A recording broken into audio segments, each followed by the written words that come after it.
Bonjour à tous, nous voici de retour pour parler de notre sujet de cœur, le Reiki. Beaucoup d'entre vous m'ont posé la question concernant le symbole de maître que l'on reçoit au 3e degré. Est-il un vrai symbole? Qui l'a introduit dans le Reiki? Il semblerait qu'un vent de contestation, voire d'opposition, a agité le petit monde du Reiki lorsqu'une vidéo de Madame Phyllis Lei Furumoto s'est mise à circuler sur les réseaux sociaux en novembre 2021. Un maître Reiki que je ne connais pas, personnellement, m'a contacté pour me faire part de son désarroi en apprenant que le symbole DKM qu'elle utilise pour les initiations n'est pas un symbole. Eh bien, je vous propose de voir cela avec vous dans cette vidéo.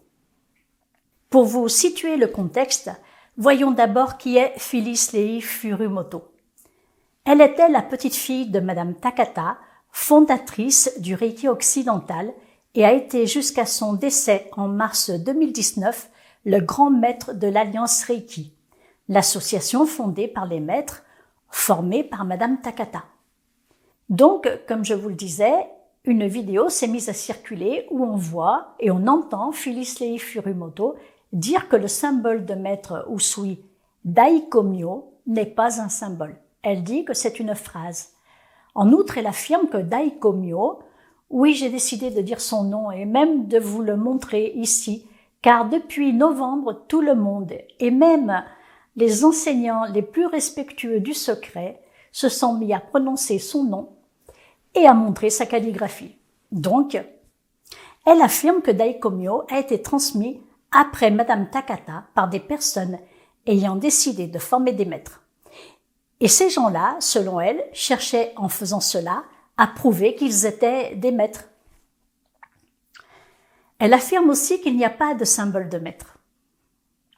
Il faut entendre ces paroles à différents niveaux de compréhension. En effet, quels que soient les symboles et quel que soit l'enseignement que vous avez reçu, rien d'extérieur à vous ne fait de vous un maître. En cela, elle a raison. Il n'y a pas de symbole du maître, car il ne suffit pas de recevoir un symbole pour être un maître.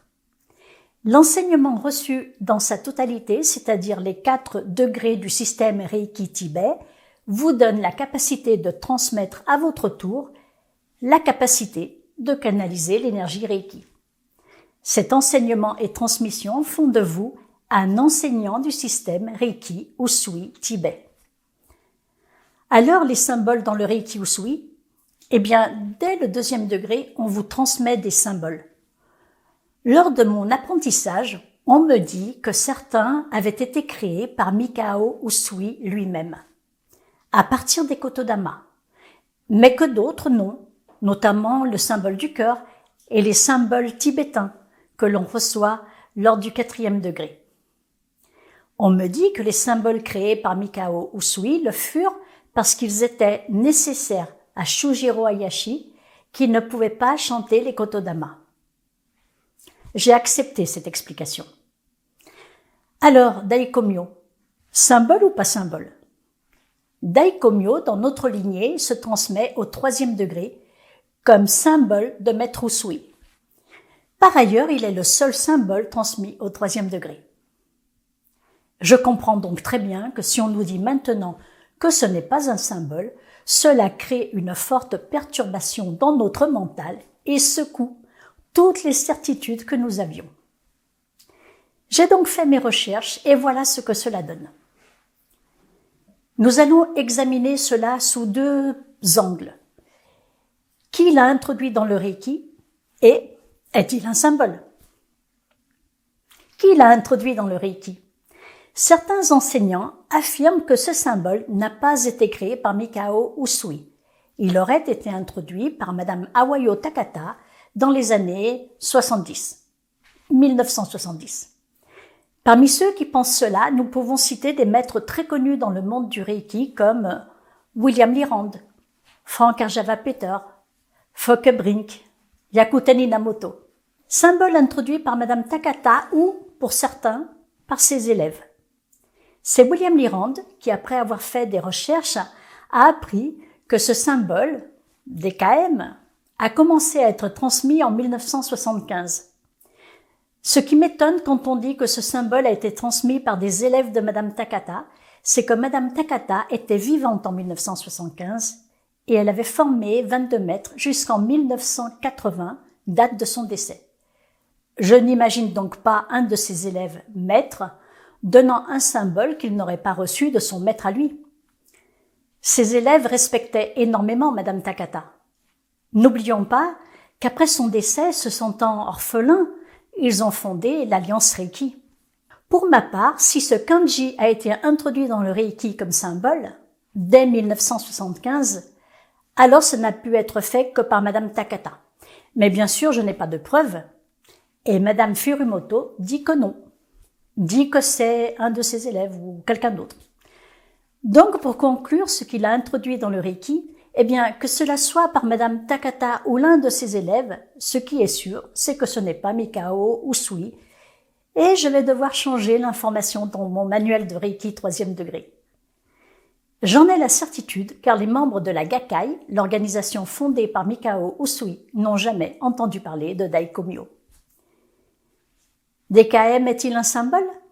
Maintenant que nous avons vu qui l'a introduit dans le Reiki, et quand, la question qui se pose c'est, est-il un symbole ou une simple phrase, un simple kanji?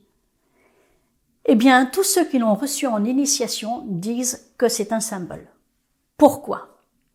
Parce que lorsque nous l'activons, nous ressentons une énergie puissante venir nous aider. Et c'est aussi mon expérience avec DKM. Je vous renvoie pour cela à la vidéo que j'avais faite sur mon expérience avec le symbole de maître. Pour ma part, comme pour tous ceux qui ont reçu DKM, il est un vrai symbole agissant dans le Reiki pour notre plus grand bien. Maintenant que nous l'avons accepté comme symbole, je ne l'appellerai plus que par DKM ou le symbole de maître. Je ne dirai plus la phrase qui, elle, est un vrai kanji, c'est vrai. Le kanji, nous pouvons le trouver un peu partout, presque comme une phrase commune, y compris dans le petit dépliant offert aux touristes sur le mont Kurama. Mais qu'est-ce qu'un symbole? Eh bien, la difficulté, c'est de définir le mot symbole en le généralisant, car selon la discipline dont on parle, le symbole n'a pas du tout la même signification. Pour la chimie, les mathématiques ou l'informatique, le domaine scientifique d'une façon générale, un symbole est un signe servant à désigner une abstraction. Ce peut aussi être une représentation, comme le drapeau, symbole de la patrie. Mais lorsque nous parlons de symbole dans le Reiki, nous allons parler de spiritualité. Il ne s'agit plus de signes dans ce cas, comme le dit Anne Souriau, professeure de philosophie dans son vocabulaire d'esthétique. Elle dit « Le symbole ne doit pas être confondu avec le signe, car il n'est pas conventionnel et intellectuel, mais appel de l'imagination sensible vers un spirituel qu'il suggère sans le signifier. » Anne Souriau, vocabulaire d'esthétique. Le symbole dans le Reiki a une toute autre dimension que celle de simplement dire les choses. En termes d'énergie, celle-ci ne vient pas du dessin. Certains disent que l'énergie ne vient pas du symbole. Moi, je préfère dire qu'elle ne vient pas du dessin, car, bien évidemment, il suffirait à n'importe qui d'écrire le fameux kanji pour pouvoir activer son énergie, mais cela ne se passe pas de cette façon.